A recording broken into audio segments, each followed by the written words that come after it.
On nous a appelés pour une fuite de gaz. J'ai reçu 3 appels provenant de cette adresse cette semaine pour une fuite de gaz. Chérie, les pompiers sont là.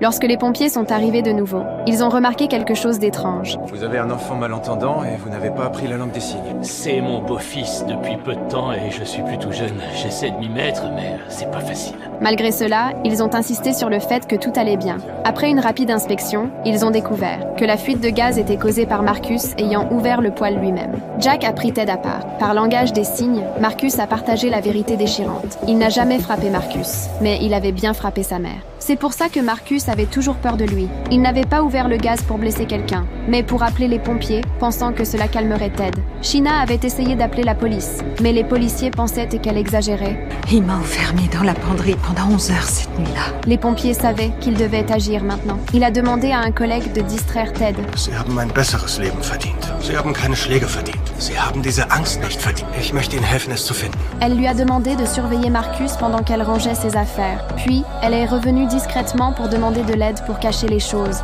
Mais Ted commençait à perdre patience. Combien de temps ça va durer encore? Votre boulot, c'est de combattre le feu. Vous avez pas des feux à éteindre? On se tait maintenant. Il a foncé sur Marcus, pensant que c'était encore l'enfant qui avait mis le feu. Les flammes ont été rapidement maîtrisées. Ils pourront pas revenir avant une semaine ou 2. De qui tu parles? Du fils et de la femme de ce gros naze. Cela signifiait que mère et fils pouvaient enfin avoir quelques jours de répit. C'est toi qui as mis le feu ici? Non, il devait y avoir une bougie allumée quelque part. Mais je l'aurais peut-être fait si j'avais eu l'idée.